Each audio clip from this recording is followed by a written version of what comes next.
വെളിപ്പാട് പുസ്തക പഠനം പാർട്ട് നമ്പർ 17. ദൈവനാമം മഹത്വപ്പെടുമാറാകട്ടെ. വെളിപ്പാട് പുസ്തകത്തിൻ്റെ അവസാനത്തെ പുസ്തകമായ 22-ാം അധ്യായത്തിൽ നിന്നായിരുന്നു നാം പഠിച്ചുകൊണ്ടിരുന്നത്. 22-ാം അധ്യായത്തിൻ്റെ 2-ാം വാക്യത്തിലേക്ക് വരുമ്പോൾ ജീവവൃക്ഷത്തെക്കുറിച്ച് പരാമർശിക്കുന്നുണ്ട്. കുരിശുമരം എന്നതിന് ഉപയോഗിച്ചിരിക്കുന്നത് ഇതേ വാക്ക് തന്നെയാണ്. അപ്പസ്തോല പ്രവൃത്തി 5-ാം അധ്യായത്തിൻ്റെ 30-ാം വാക്യത്തിലും 10-ാം അധ്യായത്തിൻ്റെ 39-ാം വാക്യത്തിലും 13-ാം അധ്യായത്തിൻ്റെ 29-ാം വാക്യത്തിലും ഇത് കാണുന്നുണ്ട്. കർത്താവ് ക്രൂശിൽ തൂങ്ങിയതിൻ്റെ ഫലമായിട്ടാണ് നാം ജീവവൃക്ഷ ഫലം കഴിക്കാൻ ഇടയാകുന്നത് എന്നുള്ളതാണ്.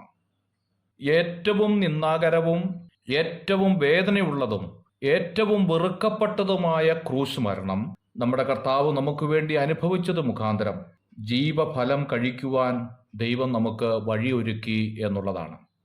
അതോർത്ത് നമുക്ക് എത്ര ദൈവത്തെ സ്തുതിച്ചാലും മതിവരാത്ത കാര്യമാണ്. 22-ാം അധ്യായത്തിൻ്റെ 2-ാം വാക്യത്തിലേക്ക് വരുമ്പോൾ ജീവവൃക്ഷത്തിൻ്റെ ഫലത്തെക്കുറിച്ച് പറയുകയാണ്. ഇവിടെ ഫലം എന്നുപയോഗിച്ചിരിക്കുന്നതിൻ്റെ മൂലഭാഷയിൽ കാർപ്പോസ് എന്ന വാക്കാണ് ഉപയോഗിച്ചിരിക്കുന്നത്. എല്ലാ അവസ്ഥയിലും ഫലം കഴിക്കാൻ പറ്റുന്നത് എന്ന ആശയമാണ് ഇവിടെ നൽകുന്നത്. ചില ഫലങ്ങൾ മൂത്തു പാകമാകുന്നതിന് മുമ്പേ കഴിച്ചാൽ പുളിയായിരിക്കാം, അല്ലെ കമർപ്പായിരിക്കാം.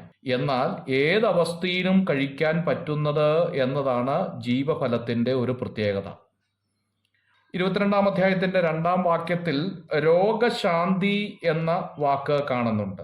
തെറോപ്പായ എന്ന മൂലഭാഷയാണ് ഇതിനുപയോഗിച്ചിരിക്കുന്നത്.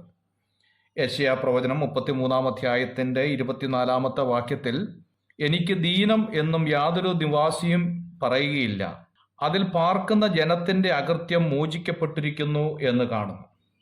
രോഗമില്ലാത്ത ആരോഗ്യപൂർണമായ നല്ലൊരു നാളെ ഉണ്ടാകും എന്നതിൻ്റെ ഓർമ്മപ്പെടുത്തലാണ് ഇവിടെ കാണുന്നത്. ഇന്ന് ഭൂമിയിലായിരിക്കുമ്പോൾ ഞാനും നിങ്ങളും പലവിധമായ ബലഹീനതയും രോഗവും ബുദ്ധിമുട്ടുകളും അനുഭവിക്കുന്നവരാണ്. എന്നാൽ പുനരുത്ഥാന ശരീരത്തിൽ യാതൊരുവിധമായ രോഗവും ഉണ്ടാകുകയില്ല എന്നുള്ളതാണ് മനസ്സിലാക്കേണ്ടത്. 22-ാം അധ്യായത്തിൻ്റെ 5-ാം വാക്യത്തിൽ രാജാക്കന്മാർ ആയിരിക്കും എന്ന് കാണുന്നുണ്ട്. നിത്യത മുഴുവനും ഭരണം ചെയ്യുന്നവർ ആയിരിക്കും എന്നതാണ് ഇതിൻ്റെ അർത്ഥം. 22-ാം അധ്യായത്തിൻ്റെ 5-ാം വാക്യത്തിൽ എന്നേക്കും എന്നൊരു പ്രയോഗം കാണുന്നുണ്ട്. യുഗായുഗങ്ങൾ എന്നാണ് എന്നേക്കും എന്നതുകൊണ്ട് അർത്ഥമാക്കേണ്ടത്. എത്ര കോടി കൊല്ലം എന്ന് പറഞ്ഞിട്ടില്ല, അതിൻ്റെയും അപ്പുറം എന്നാണ് അതിൻ്റെ അർത്ഥം. അങ്ങനെ അവർ എന്നേക്കും രാജാക്കന്മാരായിരിക്കും. 22-ാം അധ്യായത്തിൻ്റെ 11-ാം വാക്യത്തിൽ അനീതി ചെയ്യുന്നവൻ ഇനിയും അനീതി ചെയ്യട്ടെ, അഴുക്കുള്ളവൻ ഇനിയും അഴുക്കാടട്ടെ, നീതിമാൻ ഇനിയും നീതി ചെയ്യട്ടെ, വിശുദ്ധൻ ഇനിയും തന്നെ വിശുദ്ധീകരിക്കട്ടെ എന്ന് കാണുന്നു. മനുഷ്യന്റെ സ്വാതന്ത്ര്യം ഏതനിൽ മുതൽ കാണാൻ കഴിയും. ദൈവം തന്ന സ്വാതന്ത്ര്യം ദുരുപയോഗിച്ചാൽ ഉണ്ടാകുന്ന ശിക്ഷ എത്ര വലുതായിരിക്കും എന്ന് കാണിച്ചിട്ട് വീണ്ടും അവനെ ഓർമ്മിപ്പിക്കുന്നു, നിനക്ക് സ്വാതന്ത്ര്യമുണ്ട് എന്ന്. എന്നാൽ അത് ദുരുപയോഗം നടത്തുന്നവരെ ദൈവം ശിക്ഷിക്കുന്നു എന്ന കാര്യവും ഓർമ്മപ്പെടുത്തുകയാണ്. 22-ാം അധ്യായത്തിൻ്റെ 21-ാം വാക്യത്തിലേക്ക് വരുമ്പോൾ കർത്താവായ യേശുക്രിസ്തുവിന്റെ കൃപ നിങ്ങളോടെല്ലാവരോടും കൂടെ ഇരിക്കുമാറാകട്ടെ, ആമേൻ എന്ന് കാണുന്നു. പഴയ നിയമം അവസാനിക്കുന്നത് ശാപം കൊണ്ടാണ് എന്ന് മലാഖിയുടെ പ്രവചനം 4-ാം അധ്യായത്തിൻ്റെ 6-ാം വാക്യത്തിൽ രേഖപ്പെടുത്തിയിരിക്കുകയാണ്.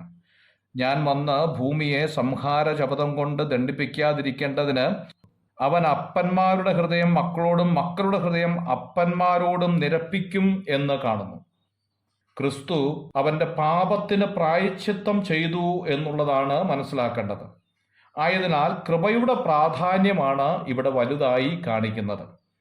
ശാപത്തിൻ്റെയും പാപത്തിൻ്റെയും ബന്ധനത്തിൽ നിന്ന് മനുഷ്യന് എന്നേക്കുമായിരിക്കുന്ന മോചനം സ്വർഗം പ്രഖ്യാപിക്കുന്നു എന്നുള്ളത് എത്രയോ ആനന്ദകരവും സന്തോഷകരവുമായ കാര്യമാണ്. കർത്താവിൻ്റെ കൃപയിൽ ചാരിക്കൊണ്ട് അവൻ്റെ വിരിഞ്ഞ കൈക്കീഴിൽ ചാരി യാത്ര ചെയ്യുക എന്നുള്ളത് എത്രയോ അനുഗ്രഹിതമായിരിക്കുന്ന കാര്യമാണ്. ശാപം കൊണ്ടാരംഭിച്ച് അനുഗ്രഹം കൊണ്ട് അവസാനിക്കുന്നതായ വേദപുസ്തകം ദൈവത്തിൻ്റെ ആലോചനയാണ്, സ്വർഗത്തിൻ്റെ ശബ്ദമാണ്. നമുക്കത് ശ്രവിക്കുവാൻ ഇടവരുത്തി. അതിനായി നമുക്ക് ദൈവത്തെ സ്തുതിക്കാം. God bless you.